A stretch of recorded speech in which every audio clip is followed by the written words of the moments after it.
Señor, te damos gracias por esta oportunidad que tenemos. Qué lindo. Gracias, Señor, por poner este deseo en cada uno de nuestros corazones, en poner este hambre, este deseo de conocerte más. Gracias, Señor, porque hoy estoy seguro que nos hablarás otra vez a través de tu palabra. Siempre te pedimos lo mismo, que nos des espíritu de sabiduría y de revelación en el conocimiento de Cristo Jesús. Por eso crecemos en el conocimiento, crecemos en la experiencia de Cristo Jesús, porque eso nos cambia, porque eso nos va llevando de gloria en gloria. Gracias, Espíritu Santo, por tu presencia. Gracias por la luz que nos das, en el nombre de Jesús. Amén. Amén. Antes de... A ver, ¿cuántos? Bueno, los que llegaron tarde se la van a perder. Porque yo le quería mostrar, le prometí que todos los días le iba a dar como un caramelito, como un dulcecito, ¿no? Del Antiguo Testamento, de cómo está escrito el Antiguo Testamento. No sé. Esto va en las notas. Ustedes recibieron las notas de anoche, vio que le incluí, está incluida ¿qué le mandé? ¿El nombre de Dios? No. Sí. Bueno, hoy le voy a mostrar la primera palabra de la Biblia. La primera. Es decir, a ver cómo lo puedo decir en una manera simple. Lo primero es lo primero. Ahí está, de simple. Entonces, exactamente. Esa palabra, principio, porque en el hebreo dice en principio. En principio. El énfasis está en la palabra principio. Y la palabra principio en hebreo se dice Barashit. Barashit. Y es obvio que cuando ustedes escuchan la palabra Barashit empieza con B, ¿no? B. Entonces fíjense, yo les voy a mostrar la palabra Barashit. A ver, ahí está. ¿Lo ven? Ahí vio que dice Barashit. Bereshit, ahí, ¿lo ven? A ver, dígame, Antonio, ¿lo ves? ¿Se ve clarito? ¿O lo acerco más? ¿Sí? Bereshit. Ahora, no se hagan problema porque yo les voy a mandar esto esta noche. ¿Sí? Entonces, fíjense, la primera palabra, perdón, la primera letra, oh, aquí está. La primera letra de la palabra Barashit, obviamente, es... ¿ustedes cómo la ven? ¿Cómo ven la primera letra? La Bet. La primera letra es la palabra Bet. ¿La ven a la izquierda o la ven a la derecha? ¿La ven a la...? Está al revés, ¿verdad? Ok, miren. En el hebreo se lee de acá para allá. No se lee de acá para allá. Nosotros leemos, ¿no?, de la izquierda a la derecha. Ellos leen de la derecha hasta la izquierda. Entonces la primera letra es esta. ¿Sí? Okay. Fíjense cómo está esta letra así. Esa es la letra Bet. La primera letra es Aleph. La segunda es Bet. Ahora le voy a decir lo que significa la palabra Bet. La letra Bet. La letra Bet es una casa. ¿Ve? El piso, la pared y el techo. Bet. Por ejemplo, el nombre Betel. Betel. ¿Qué significa? Casa de Dios. Betlehem. Betlehem. Lehem significa pan. Bet significa casa. Entonces, Belén significa la casa del pan. ¿Sí? Bet es la palabra, la segunda letra del alfabeto, que el símbolo es casa. Entonces esta es la palabra, esta es la primera letra de la primera palabra de la Biblia, Barashit, que es la palabra principio. ¿Está bien? Ahora, mire la segunda. La segunda es la letra Resh. Resh. ¿Se fijaron? Ok.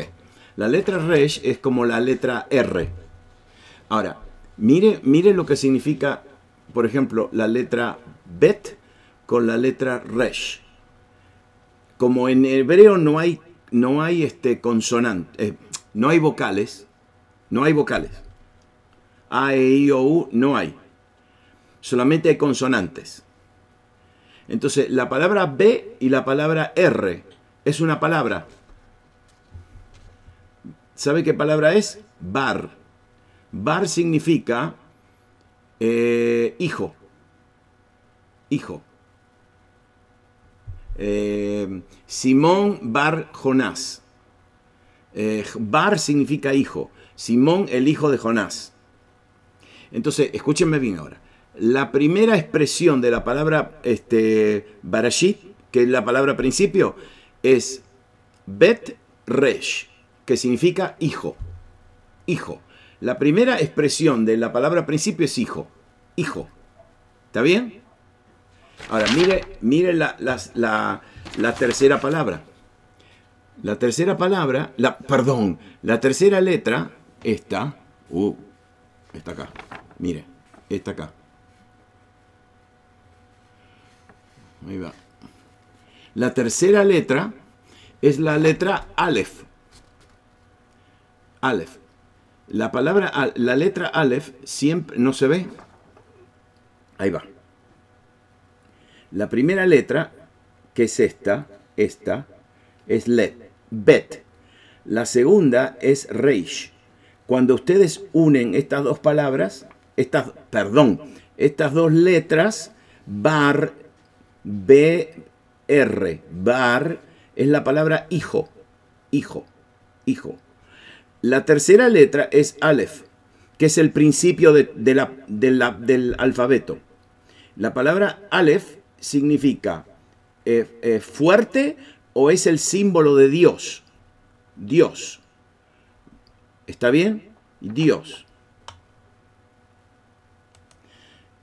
La cuarta letra es la letra Shin. ¿Ve esta acá? Shin. Esta letra acá. Esta letra tiene forma de dientes. Dientes. Era un símbolo para diente. Y esta letra significa destruir. Destruir. Destruir. ¿Está bien? Y después viene la palabra Tav. La letra Tav, que es la última letra del alfabeto. La última. ¿Sí? Ahí está. Ahora, si ustedes ven esta parte de acá, así se escribía en el tiempo de Moisés. No acá, así. Este es el hebreo un poquito más moderno. Este es el hebreo antiguo. Así se escribía Barashit. Ahora le voy a decir lo que significa. ¿Se acuerdan lo que le dije? Que las primeras dos letras significaban Bar, que significa hijo. La tercera es Aleph, que significa Dios. La cuarta es Shin, que significa destruir. La quinta es la letrita, la más chiquita, que es la Yod. Está acá, Yod, que significa mano, mano. Y la última es Tav, que es el final y está en forma de, mire, se la voy a mostrar. Esta es la letra Tav, como estaba escrita. Ahí está. ¿Vio la letra que se parece a una cruz? Mire ahí. ¿Se parece a una cruz? Esa es la letra Tav. En el tiempo de Moisés y en el tiempo de Jesús. Ahora, miren lo que significa la palabra principio. Las primeras dos letras es el hijo, el hijo. La tercera es Dios. La cuarta es destruido. La quinta es mano. Y la última es cruz. La palabra principio, Barashit, significa el Hijo de Dios fue destruido por su mano en la cruz.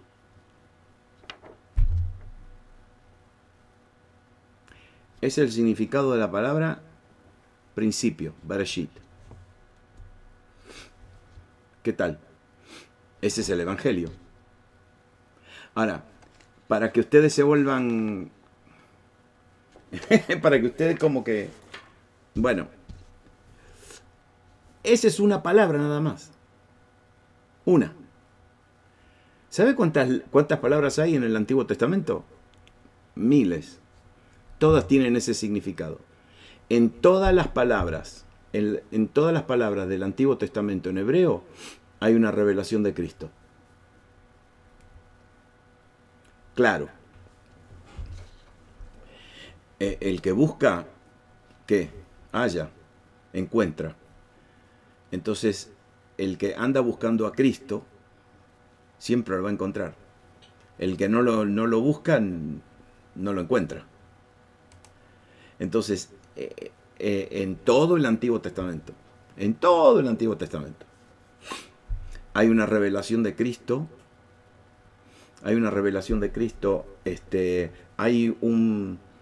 Está el pasaje, ¿se acuerdan cuando José y María llevan al bebé al templo para consagrarlo, ¿sí? ¿Se acuerdan? Para dedicarlo. Y entonces Simeón ora y declara estas palabras. Dice, Él será luz para los gentiles y gloria para su pueblo Israel. ¿Y saben por qué? Porque Jesús es luz en todas las naciones. En todas las naciones, en el lenguaje de las naciones, siempre, mire, yo acá, por casualidad, esto lo tengo por casualidad. A ver si todavía lo tengo acá. Sí, por casualidad lo tengo este. Tengo mi Biblia de vieja, siempre la tengo, no la uso más porque ya está toda, pero yo me acuerdo una vez que estaba en una conferencia misionera, y había una hermana china, era una chinita, china, de verdad, y yo estaba ministrando y ella se me acercó, se lo voy a mostrar, ella se me acercó y me escribió esta palabra, miren, ¿la ven en chino? ¿La ven?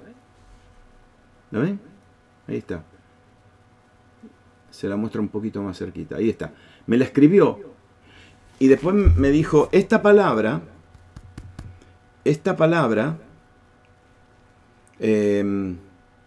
significa perdón en chino.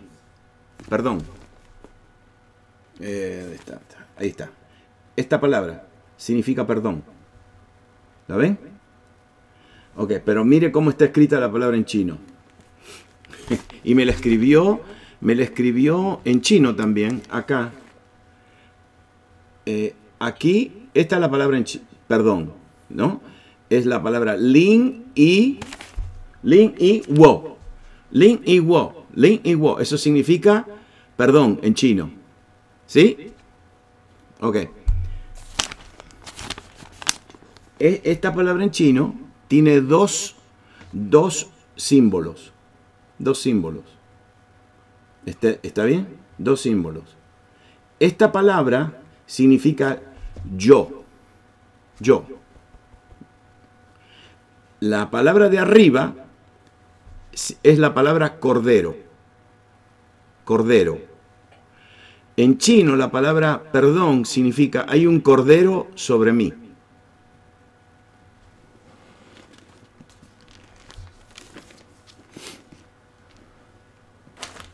Me están mirando ustedes medio raro, qué sé yo. Yo soy un estudiante de las lenguas y entonces hay que buscar a Jesús por todos lados. Y así es. Hay una revelación de Jesús porque Él es luz a las naciones. ¿No? Bueno, Apocalipsis capítulo 1 termina así. Escribe las cosas que has visto y las que son y las que han de ser después de estas. Esta es la orden de Jesús a Juan. ¿Está bien? Cuando Jesús le habla a Juan en la isla de Patmos, que él se cae y él lo levanta, ¿sí? Lo levanta, le da una orden y le dice, ok, tenés que escribir todo lo que has visto, las cosas que están pasando ahora y las que van a venir. Y cuando le dice eso, le dice el misterio de las 7 estrellas que has visto en mi diestra y de los 7 candeleros de oro. Las 7 estrellas son los ángeles de las 7 estrellas y los 7 candeleros que has visto son las 7 iglesias. Entonces, él le dice, tenés que escribir lo que viste. ¿Qué viste? Me viste a mí y viste los 7 candeleros y ya viste las 7 estrellas. Esto es lo que viste. Escribí lo que vistes. Es decir, lo que has visto, pasado. Después le dice, y ahora te voy a mostrar lo que está sucediendo ahora. En la presente situación en las iglesias. Y después te voy a mostrar lo que ha de ser, el futuro. Entonces, el libro de Apocalipsis es esto. Empieza con lo que Juan está viendo, la revelación de Jesús delante de él. Después Jesús le muestra lo que está sucediendo en las iglesias. Y después al final, del capítulo 4 en adelante, le muestra todo lo que va a pasar. Este es un aviso a la iglesia. Yo sé que son las 7 iglesias. Pero las 7 iglesias, el mensaje a las 7 iglesias son un mensaje a nosotros, a la iglesia en general. Es interesante como Éfeso, todas las iglesias están en orden geográfico y forman como un arco así. Y comenzó por Efesios. Pero los 7 mensajes son 7 mensajes que nosotros tenemos que oír. Y muchos de los errores de hoy, que nosotros vemos hoy, errores doctrinales, teológicos, han aparecido, ¿sabe por qué?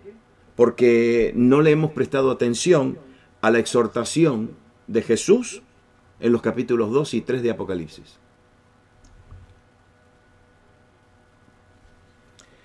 Mire cómo Jesús habla.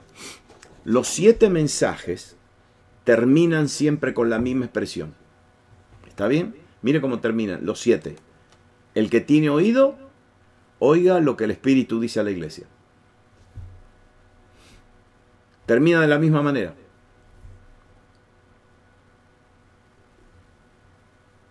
El que tiene oído, oiga lo que el Espíritu Santo dice a la iglesia. El que tiene oído espiritual. Así termina. ¿Quiere que le diga cómo empieza todas las cartas? Empieza de la misma manera. Yo conozco tus obras. Y la palabra conozco no es conozco. La palabra conozco es yo veo. Yo estoy mirando, porque la palabra conocer aquí es la palabra percibir con los ojos. Entonces le dice, yo conozco tus ojos, yo conozco tus obras. Entonces termina con el que tiene oído, oiga lo que el Espíritu dice a la iglesia. Todos los 7 mensajes empiezan con también el mismo tema. El mismo tema es, yo estoy mirando tus obras. Y después a las 7 iglesias le da la misma promesa. ¿La quieren escuchar?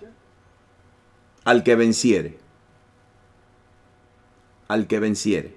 Ahora, le tengo que decir algo de esta palabra vencer, porque la palabra vencer no es vencer. no es ganar, vencer. La palabra acá vencer es una palabra interesante. A mí me da bronca esta palabra porque una famosa compañía internacional de zapatos atléticos de calzados atléticos. ¿Sí? Nos robaron el nombre. El nombre de Nike, Nike o Nike, lo que sea, como ustedes lo mencionan, ¿no? Esa palabra, ¿sabe lo que significa? Acá está, al que venciere. No significa vencer, significa conquistar. Conquistar y después cargar con el botín después del triunfo. Es decir, la palabra nikab significa yo venzo, conquisto y después entro a un lugar donde hay un botín, lo agarro y me lo llevo. Significa mucho más de vencer. Entonces Jesús le está diciendo, al que conquista y al que se lleva el botín del enemigo, a ese, entonces, al que venciere. Y entonces a las diferentes iglesias le da diferentes promesas. Al que venciere, no comerán del árbol de la vida, al que venciere, al que venciere, al que venciere. Pero fíjese qué interesante. Todo empieza con todo empieza con yo estoy mirando tus obras. Después le da una promesa al que venciere. Y al final le dice, y el que tiene oído que oiga lo que el Espíritu Santo dice a la iglesia. Eso dicho sea de paso, esto no lo puse en las notas, pero porque recién se me ocurrió. ¿Quieren saber lo del que tiene oído? Es un término muy judío, muy hebreo. El que tiene oído, el que tiene oído, el que tiene oído, el que tiene oído. ¿Sabe que tiene un significado eso? En el Antiguo Testamento había un mandato en la ley que cuando alguien tenía un esclavo o un siervo, la persona que tenía el esclavo era dueño del esclavo. Pero en Israel a ellos se les permitía tener esclavos por deudas. Por ejemplo, si alguien tenía una deuda y no la podía pagar, entonces tenía que ir a servir al deudor por tantos años. Cuando la deuda se pagaba, la persona quedaba libre. Pero había algo en el Antiguo Testamento que dice, si un esclavo de repente queda libre, ¿sí? Queda libre, ya pagó la deuda. Pero este esclavo, este siervo, ama a su señor, porque su señor lo ha tratado bien y le ha dado todo y todo. Entonces tiene que hacer algo. Tiene que decirle al patrón, al dueño, al señor, que sí, queda libre, ya pagó la deuda, pero él no se quiere ir. Se quiere quedar en la casa. Y entonces, ¿sabe lo que dice la ley? A que usted no sabe. Dice que el patrón, el dueño, el señor de la casa, tiene que agarrar al esclavo, ¿sí? Agarrar un martillo y agarrar una lesna. ¿Sabe lo que es una lesna? ¿Qué es una lesna? Sí, es como algo puntiagudo, ¿verdad? Con una... Sí. Y dice que tiene que ir a la puerta de la casa, poner la oreja, acá, el lóbulo de la oreja, en el poste de la casa y perforarle el oído.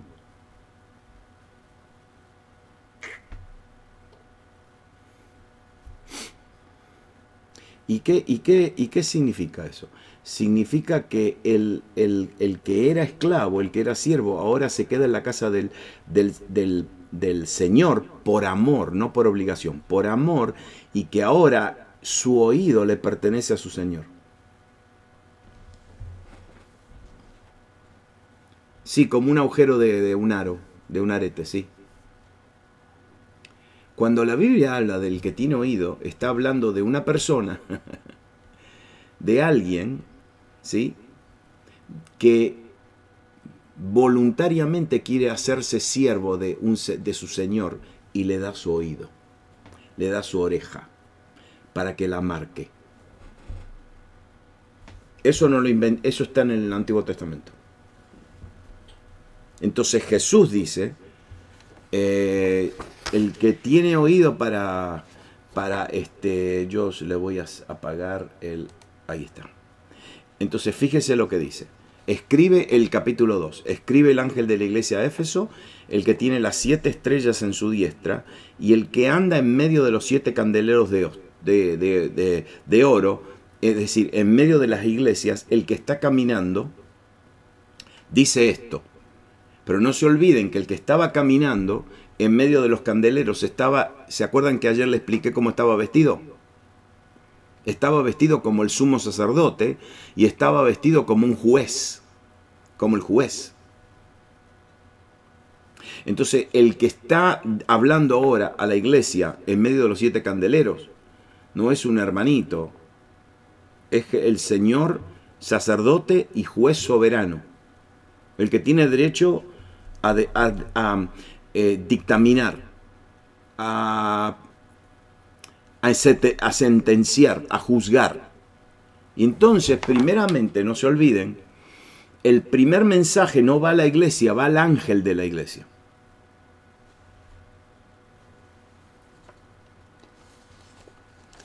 El ángel.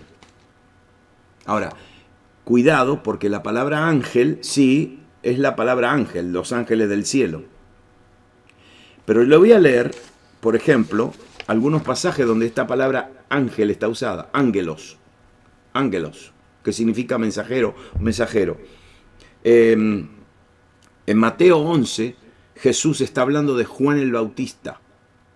Y dice, porque este es de quien está escrito, he aquí yo envío a un mensajero. Y cuando Jesús llama a Juan el Bautista mensajero, le dice, este es un ángel. Pero no era un ángel, era un ser humano. Era Juan, pero era el mensajero. Dice, yo envío un mensajero delante de tu faz, el cual preparará tu camino delante de ti. Entonces, ángel, la palabra ángelos no significa simplemente ángel del cielo, pero significa mensajero. Lucas 7 dice, cuando se fueron los mensajeros de Juan, porque Juan le mandó mensajeros a Jesús para preguntarle si él era el Mesías o tenían que esperar a otro. Y dice que cuando se fueron los mensajeros de Juan, comenzó a decir de Juan a la gente, ¿qué saliste a saber al desierto? ¿Una caña sacudida por el viento? Okay. Lucas 9. Cuando se cumplió el tiempo en que él había de ser recibido arriba, afirmó su rostro para Jerusalén. Entonces él empieza a caminar de la parte de norte de Galilea hacia Jerusalén, que está en la parte sur. Él tenía que ya estaba terminando su tiempo. Y dice que envió mensajeros delante de él, los cuales fueron y entraron a una aldea de los samaritanos para hacerle preparativos. Es decir, él envió a gente a personas que le preparen el camino a Jesús, que le preparen comida, alimento, lugar para descansar. Dice, pero que no le recibieron porque su aspecto era como que iba a Jerusalén. Claro, los samaritanos dijeron, no, este es un religioso judío, un rabino, vaya a Jerusalén, no lo queremos acá. ¿Se acuerdan de los 2 hermanitos, los hijos del trueno? Aquí fue, los hijos del trueno dijeron, no te quieren recibir. ¿Por qué no oramos para que caiga fuego del cielo y los queme a todos vivos? Bueno. Dice que él envió a mensajeros. Entonces la palabra mensajero, la palabra ángel es la palabra literalmente mensajeros. El ángel es un mensajero, era un pastor o un profeta también que entregaba la palabra de Dios a la iglesia de Éfeso. Éfeso era la ciudad más importante de Asia. Ustedes saben que Pablo estuvo en Éfeso 2 años. Hechos 19 dice que así continuó por espacio de 2 años, de manera que todos los que habitaban en Asia, judíos y griegos, oyeron la palabra del Señor Jesús. Entonces, Éfeso era una ciudad importantísima. Ahí había judíos, gentiles, era una ciudad poderosísima, cerca del puerto. Ahí en Éfeso estaba el culto principal de Diana de los Efesios. Diana, la diosa Diana. Mejor titulada la Reina de los Cielos. Ese título, ¿a quién le suena un poquito medio como familiar? La Reina de los Cielos. La Reina del Cielo es Diana. Lo que pasa es que Diana siempre se disfraza. Usted saque sus conclusiones. Y en el libro en Éfeso, En Éfeso se armó un lío. ¿Por qué? Y porque Pablo empezó a decir, bueno, se lo voy a decir, mire, porque un platero llamado Demetrio, que hacía de plata templecillos de Diana, daba no poca ganancia a los artífices, es decir, ganaban mucha plata.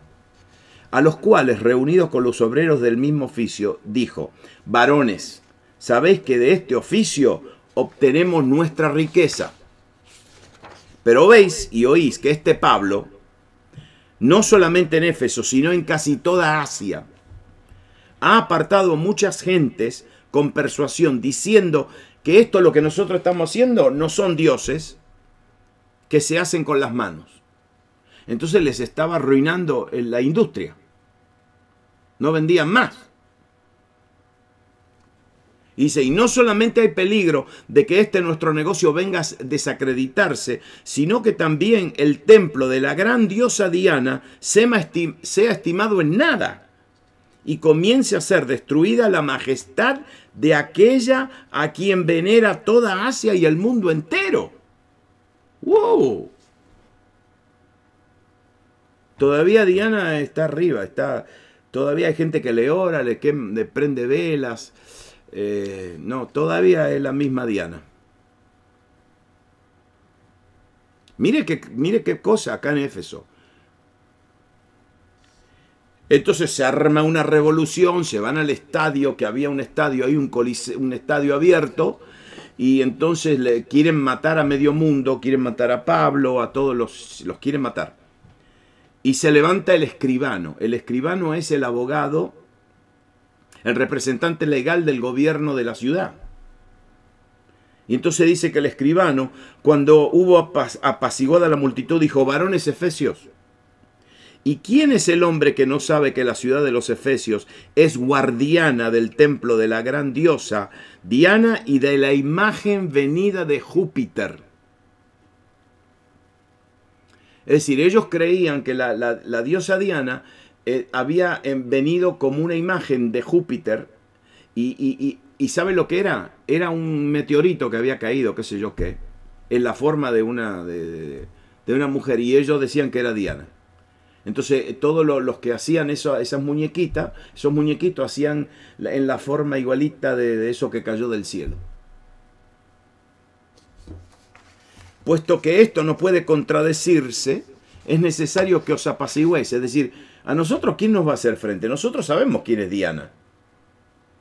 Y no hagan nada precipitadamente, porque habéis traído a estos hombres sin ser sacrílegos ni blasfemadores de vuestra diosa. Es decir, toda la guerra espiritual que Pablo le hizo, no mencionó a Diana una vez. Habló de Jesús. Nunca blasfemó y nunca la mencionó, porque no hace falta. Al hablar de Jesús, al exaltar a Cristo, todos los otros demonios y todos los otros cositos del infierno se tienen que agachar. Después de esta manifestación, Pablo se tuvo que ir de Éfeso y dejó a Timoteo como pastor. Timoteo era un muchacho joven. Y después de 30 años de esto, de lo que le acabo de contar, 30 años, Jesús ahora vuelve y le habla a la iglesia de Éfeso. Y Jesús dice: el que tiene las 7 estrellas en su diestra. Ojalá, cómo me gustaría explicarle esta palabra tiene. No es la palabra tener, es la palabra poder. Poder. Es la palabra poder. El que tiene con poder en su diestra a las estrellas, el que anda en medio de los 7 candeleros de oro, dice esto. Y ahora le habla y le dice: yo conozco tus obras. ¿Se acuerda que le dije que yo conozco tus obras? Es la palabra yo estoy mirando. Y dice: y tu arduo trabajo y paciencia, y que no puedes soportar a los malos, y has probado a los que se dicen ser apóstoles y no lo son, y los has llamado mentirosos, y has sufrido y has tenido paciencia y has trabajado arduamente por amor de mi nombre y no has desmayado. Es decir, le dice esto, hermanos cristianos, cristianitos de Éfeso, ustedes han trabajado y han trabajado arduamente, arduamente. Y no solamente han trabajado arduamente, pero han trabajado con paciencia. Paciencia significa constancia. Constancia significa que una persona que trabaja arduamente no trabaja una semana, 2 semanas y después se toma un mes de descanso. No. Trabajar con constancia significa puse las manos a la obra y no lo solté. No me cansé y seguí trabajando arduamente. Y dice, has trabajado con paciencia y has sufrido. Y dice que no solamente has sufrido, pero dice, has sufrido por amor a mi nombre. Por amor a mi nombre. Entonces, una preguntita. Cuando Jesús le dice, has trabajado arduamente, con paciencia, has sufrido, y todo lo hiciste por amor a mi nombre. Es decir, por amor, ¿sí? Al nombre de Dios. Eso es lo que le dice Jesús, ¿no? Pero ahora en el versículo 4 le dice pero. Y cuando usted escucha la palabra pero, ahí tienen que parar, porque después de pero, las cosas cambian. Es decir, como les está diciendo, ustedes han hecho esto bien, han trabajado arduamente con fidelidad, con paciencia, han sufrido por amor a mi nombre. ¡Qué lindo! Los felicito. Pero, tengo algo contra ti. Y le dice que has dejado tu primer amor. Espera. Recién le acaba de decir que todo lo que hicieron lo hicieron por amor a su nombre, ¿no? Pero ahora le dice, pero ustedes se olvidaron del primer amor. Y entonces le dice, recuérdate, por tanto, de dónde has caído, y arrepiéntete, y haz las primeras obras, pues si no, vendré pronto a ti y quitaré tu candelero de su lugar, si no te hubieres arrepentido. Y yo miré muy bien cómo está escrito esto, porque aquí en la Biblia moderna dice, has dejado tu primer amor, ¿no? Y en el original dice, tu primer amor has dejado. Es decir, el énfasis no está en dejaste, el énfasis está en tu primer amor. Tu primer amor lo dejaste. Recién le acaba de decir Jesús a la iglesia de que todo lo que hicieron lo hicieron por amor a su nombre, ¿no? Pero ahora le está diciendo, pero ustedes se olvidaron de su primer amor. Habían perdido, esto es difícil, porque habían perdido la pasión, habían perdido la profundidad, habían perdido el significado de qué significaba amar a Dios y amarse los unos con los otros. Entonces nosotros podemos trabajar y podemos servir al Señor y podemos ser muy ortodoxos en nuestra doctrina y lo estamos haciendo por amor a su nombre. Pero el primer amor, el primero, porque fíjese esto, ellos no estaban cometiendo un error en su teología, en su intelecto, no, porque ellos conocían muy bien la doctrina y juzgaban a los falsos apóstoles, no, eran bien severos. No estaban fallando en sus decisiones, porque estaban trabajando arduamente. Es decir, en el alma tiene intelecto, decisiones y emociones. Entonces no estaban fallando en su intelecto, en las doctrinas. No estaban fallando en las decisiones que estaban tomando, porque estaban tomando buenas decisiones. El defecto estaba en el corazón. En el corazón.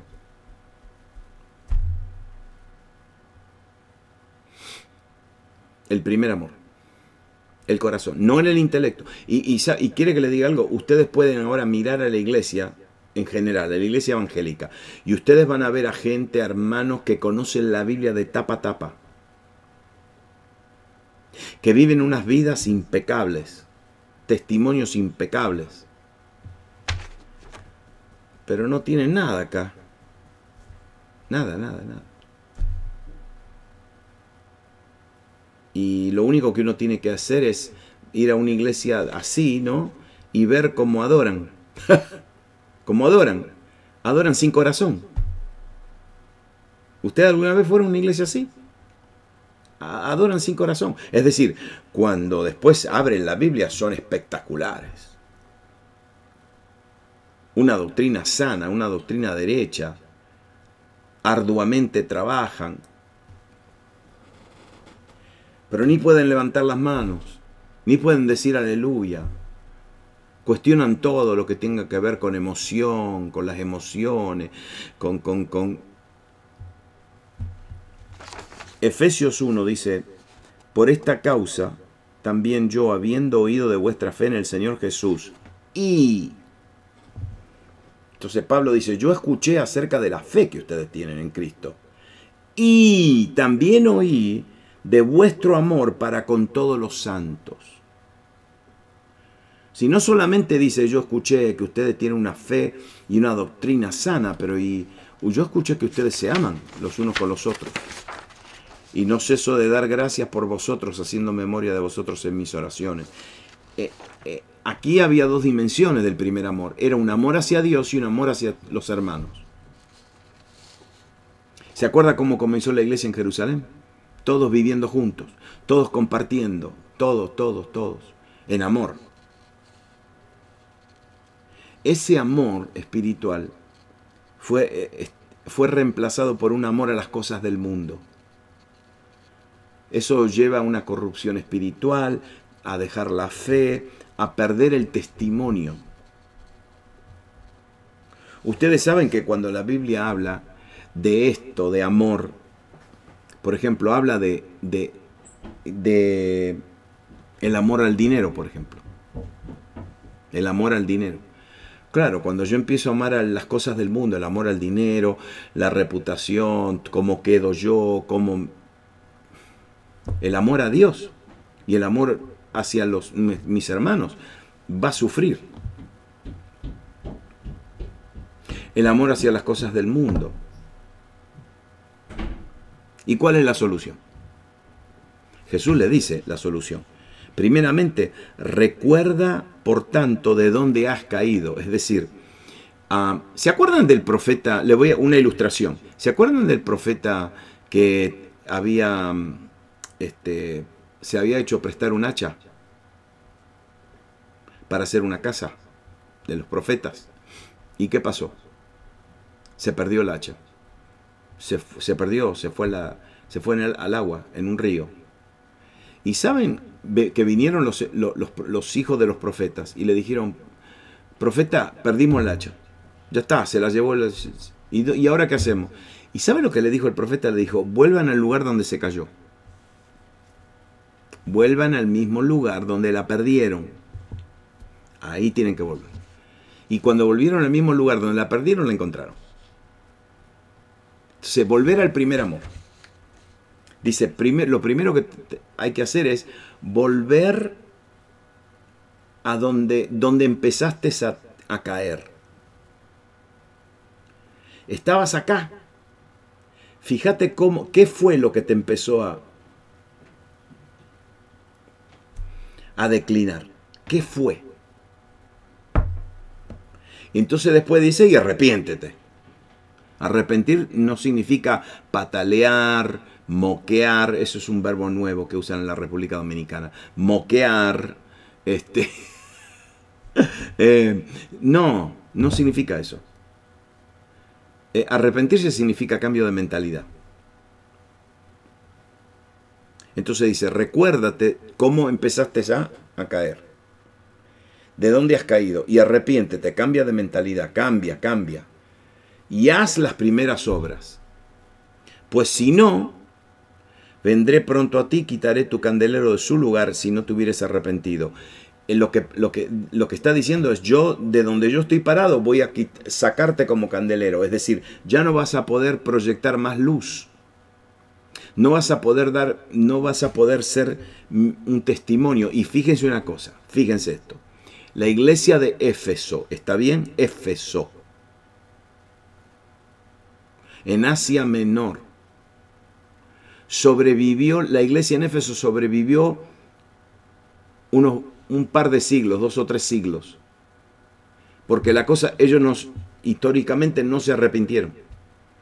Siguieron con lo de ellos. Y en el siglo XIV, los turcos, los otomanes, los turcos, vinieron tomaron toda la gente que vivía en Éfeso y los deportaron. Se los llevaron a todos. Y Éfeso quedó totalmente vacía. Y hoy lo que queda son ruinas. Y entonces fíjese ahora la gran lección. Esta carta de Jesús fue escrita hace 2000 años. Bueno, 1900 y algo de años. Mira lo que le dice Jesús. Le dice, pero tienes algo, bueno también, que aborrece las obras de los nicolaitas, los cuales también yo aborrezco. Y es una palabra, aborrezco, es una palabra bien fuerte, bien drástica. Y dice, porque ustedes no han soportado las obras de los nicolaitas. Los nicolaitas eran una secta fundada por uno de los diáconos en Antioquía. Se llamaba Nicolás, el conquistador. Nicolás significa de Nicao, conquistador. Y este hombre, espérese, no se asombre por esto, ¿está bien? Este hombre, ¿sabe lo que había hecho? Había empezado una secta y estaba enseñando que estábamos bajo la gracia y que teníamos libertad en Cristo Jesús y que podíamos hacer cualquier cosa. ¿Les suena un poquito como algunos que están enseñando hoy? La gracia, estamos bajo la gracia. No, aquí nadie te va a juzgar. No, si tenemos libertad en Cristo Jesús. Y no solamente eso, pero estaban bajo la gracia. El Nicolás estaba enseñando eso. Y no solamente eso, que estábamos bajo la gracia, que había libertad en Cristo Jesús. Entonces le permitía a los hermanos comer alimentos dedicados a los ídolos.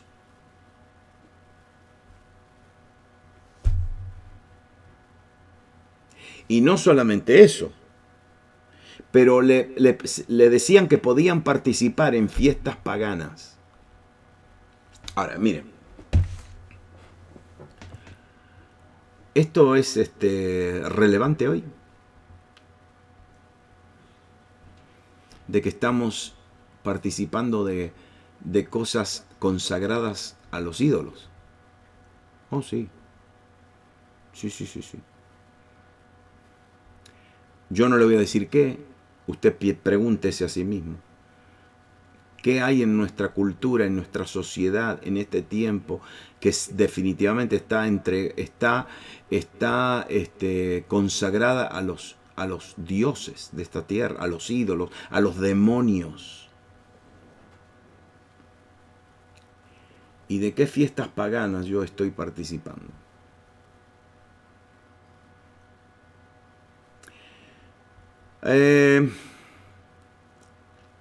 Bueno, la Navidad, lo único que podemos decir de la Navidad no es una fiesta pagana. El supuesto 25 de diciembre, no es una fecha porque Jesús no nació en diciembre. Jesús nació en el verano, en la primavera. No nació en el invierno. Si no, los pastores en Belén no hubieran estado afuera en el campo cuidando a las ovejas. Entonces él nació alrededor de abril, por ahí. Entonces sí, el 25 de diciembre no es no es una fecha cristiana. Lo único que la Navidad es festejar, recordar el nacimiento de Jesús, cuando Dios vino a la tierra y se hizo carne. No, está bien. Pero fíjese que con toda la fiesta, con las Navidades y todo eso, nosotros después le agregamos un montón de cositas. ¿Entienden? Pero no solamente eso. Pero mucho. Por ejemplo, en la cuestión de... A mí me preocupa la cuestión de la música. Yo sé, por ejemplo, que mucha de la música... Papá Noel, sí, Papá Noel. Papá Noel no tiene nada que ver con el cristianismo. Nada. Ahora, Papá Noel es San Nicolás. San Nicolás fue un misionero cristiano que fue a la parte norte de Inglaterra, de Escocia e Irlanda, en Irlanda mayormente, y San Nicolás era un hombre muy consagrado, muy dedicado, y él fue el que recogía regalos, pero no eran juguetes, era comida, era ropa, y ayudaba a los pobres. San Nicolás. Entonces, todo eso del Papá Noel, ¿no? Sale de toda la tradición de San Nicolás. San Nicolás, que fue, históricamente existió, y él hizo eso. Él juntaba ayuda para los pobres y después iba y los repartía. Iba a las casas y le regalaba.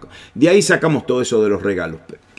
Miren, hay cosas más graves que festejar la Navidad. Mucho más graves. Nosotros acá, por ejemplo... les voy a dar un ejemplo. Uno de los macumberos más grandes del mundo fue Roberto Carlos, el brasilero. O sea, Roberto Carlos es un súper macumbero. Y toda la música que él canta está toda dedicada a la diosa Macumba. El Día de los Muertos, el Halloween. Eso es bien... Sí. Entonces el asunto no es la música, el asunto no es el ritmo, el asunto no es el estilo. El asunto es a quién está dedicada esa música. ¿A quién? Porque los músicos que están que son bien obsesivos con su fama, ellos contratan mire, por ejemplo, en los deportes. ¿Ustedes saben cuántos deportistas? Ustedes saben esto. ¿Cuántos deportistas se hacen hacer con continuas ceremonias y baños y rituales por brujos? ¿Qué hay de nuevo? ¿Qué hay de nuevo?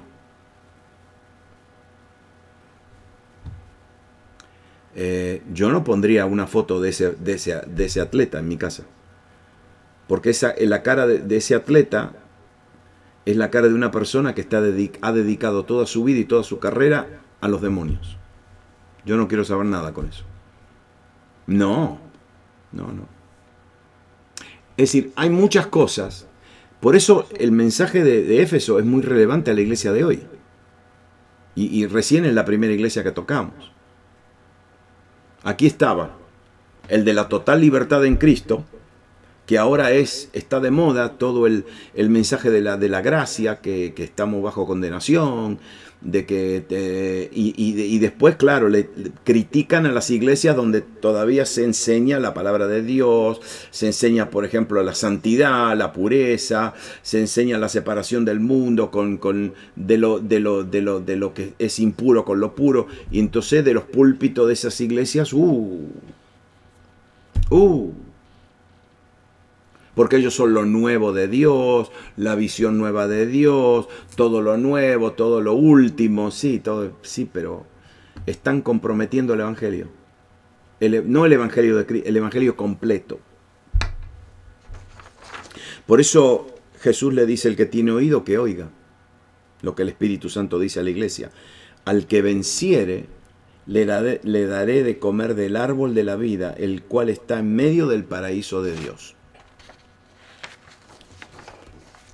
En la Nueva Jerusalén está el trono, va a salir un río, y al lado de ese río va a estar el árbol. Claro, el árbol de la vida no es un árbol, es una manifestación de Jesús. No, bueno, es decir, está bien escuchar alabanza y adoración de alguna de estas iglesias, porque después de todo hay gente genuina ahí adentro de estas iglesias. Hay gente genuina. Lo único que, fíjense, que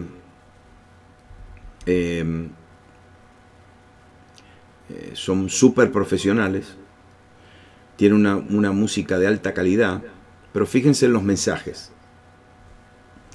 Porque para mí el mensaje tiene que ser siempre centralizado en la persona de Jesús, no centralizado en yo. Toda música que está centralizada en yo y en mi experiencia, le voy a decir más, es linda, está muy bien producida, pero no tiene poder. No tiene poder, porque el verdadero poder está en Cristo Jesús. ¿Entienden ustedes? Ok, bueno, ya está. Hoy aquí vamos a terminar, me extendí un poquito más porque vamos a terminar acá. Sí, vamos a terminar aquí